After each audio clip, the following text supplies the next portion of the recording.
Welcome back to Ravens Today. Before we get into all the latest updates, I just wanted to say thank you for someone in the comments section mentioned that Hummel was picked up by the Rams. That was my fault. I apologize.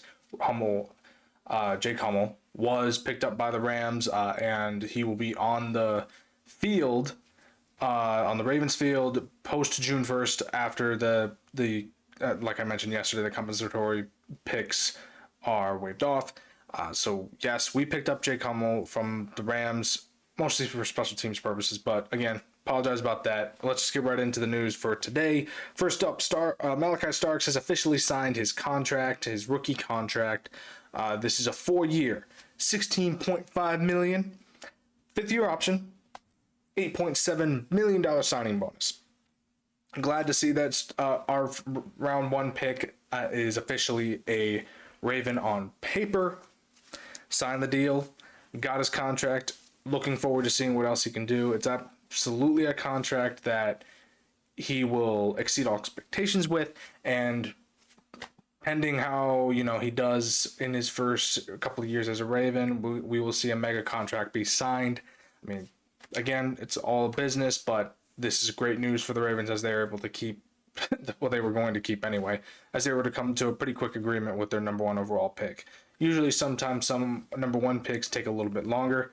The Bengals' number one pick is, holding out and not practicing and saying that he wants the money he deserves.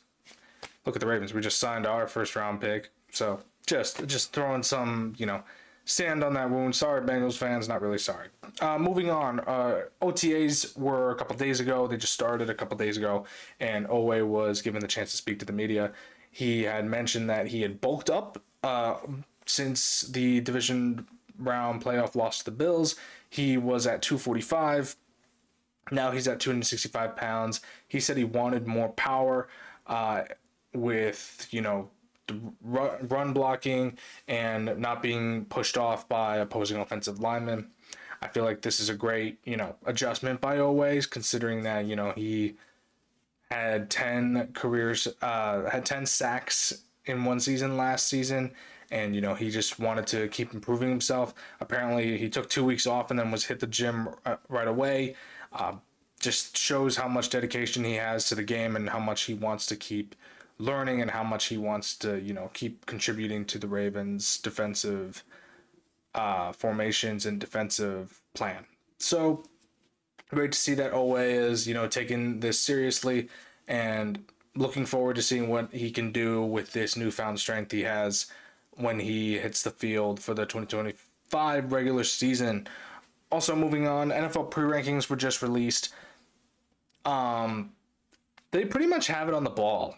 In my opinion, this is post-draft after everyone's, the tensions died down. Everyone has their first round pick. Everyone has started OTAs.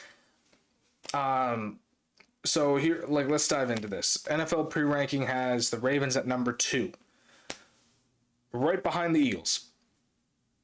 Pending the Eagles are the Super Bowl champions. Makes sense. Ravens right behind them, considering the draft that they just had. I'm not upset about this. I think that this is perfectly valid. The Eagles are the reigning Super Bowl champs. It doesn't mean that they're the better team, but they are the reigning Super Bowl champs, so they have to be the number one spot. Second, Ravens. Love that because, the Ravens are going to be the team to beat in the AFC. The only team that can beat the Ravens is the Ravens.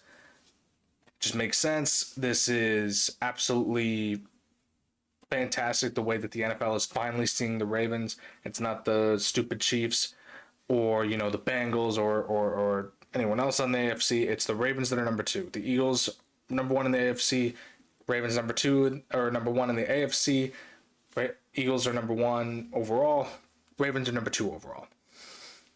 I think this is a perfect breakdown of the list so far. I mean, we got 1 and 2, and then I don't care about everything else. So as we should mention as the Ravens fandom should. Eagles, Ravens, everyone else. Moving on, also that in some kind of weirder breaking news, by the way, Ravens have been predicted to sign another veteran guard. I like this if that's what they're shopping for, but it's not the guard I would want. So what I've been hearing is that the Ravens are predicted to land veteran guard Brandon Scherf. He's 33 years old, has a lot of experience in the right guard position. It's the position he's played for all of his career. But here's the thing where I'm weirded out about this. I don't think this is a great idea. So let's go into it. He is coming off a 3-year stint with the Jags. He was originally drafted to the Commanders, played there for 7 years, but he played right guard his entire career. It's kind of going to be like a McCary situation where the Ravens try and move him around in the left and right guard position just to see where he would fit the best. I don't like that, considering the fact that John Harbaugh did say that Daniel Falele would be taking a right guard position pending anyone, stands out the most during training camp.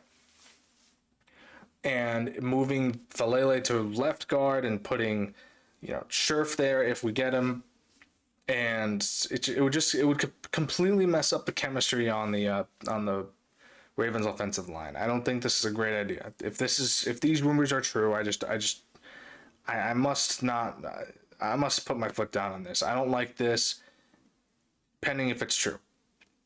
But again, what do I know? I mean, sure, it could be a valuable asset. I mean, any depth of the offensive line is always good depth, in my opinion, because it's really hard to find a offensive line that works well together. Eagles are a perfect example. They have the best offensive line in the NFL.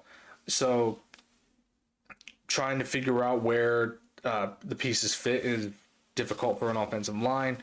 And bringing Scherf on, I guess, would kind of, test that a little bit, test the waters a little bit, see where he would fit. But again, I don't think this is a great idea. Mostly because he played right guard his whole position. By moving him around, it just messes up his level of expertise and also messes up the offensive line's chemistry. So, again, I'm not rooting for this. I like if Scherf can be like a added depth, I guess, as a vet minimum deal maybe, sure. But this overall, don't like this route that the Ravens are rumored to be going. But again, rumors are rumors, so we'll just hang in there and see if what actually happens.